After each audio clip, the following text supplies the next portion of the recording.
If the thought of migrating from your existing CMS to another has popped in your head, chances are that you are looking to improve your workflow or in search of better features and tools to create and present your content. Migrating from one CMS to another is a tedious and time-consuming process, needing you to move articles and assets from one CMS to another.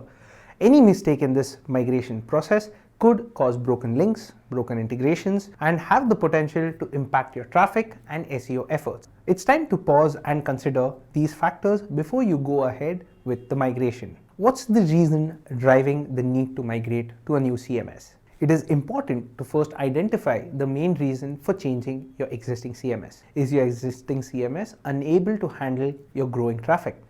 Is it slowing you down in terms of publishing articles on a daily basis? Is it restrictive when it comes to adopting new features and content formats? Is it slowing down the team's pace or while doing certain tasks? Does it lack support for essential integrations you're looking for? Or does it lack a mobile CMS for faster coverage? The answers will give you a better perspective. Have you tried out the new CMS along with your editorial team?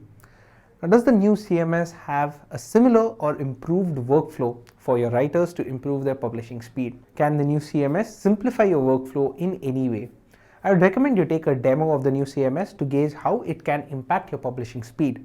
Trying out multiple CMSs before zeroing in on one, it is easy to spin off a test instance to see how it really works. Now, if you're considering migrating, is the new CMS compatible with the current integrations that you use? This becomes a very important point since your editorial staff is used to these integrations and is a part of their workflow.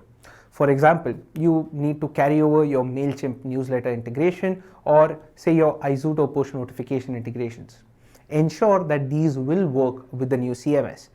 Changing integrations means relearning how to do a few things affecting the speed of your editorial team. You will also have to consider the additional resources that will be required to switch and migrate integrations. You will need to factor in the cost difference.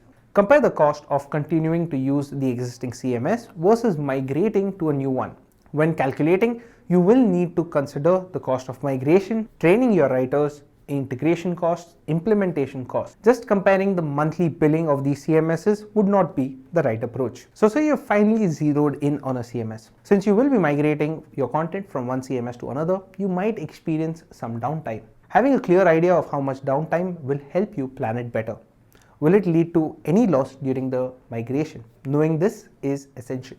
Who would be carrying out the migration? Does the new CMS you're migrating to offer migration support from your current CMS? Or will you need an external agency to carry out the migration? Or maybe your tech team for migrating the CMS? If you need an agency, you will need to factor in the price of CMS migration while migrating. Is your tech team familiar with the programming language of the new CMS? This is essential when you are building and managing the CMS internally. You might need to hire developers proficient with the new CMS to help you add more features and create customizations in the future. If you are using an external agency, maintenance and feature additions could be a recurring cost going forward. So that's it for this checklist. Did I miss out on anything? Do let me know that in the comments.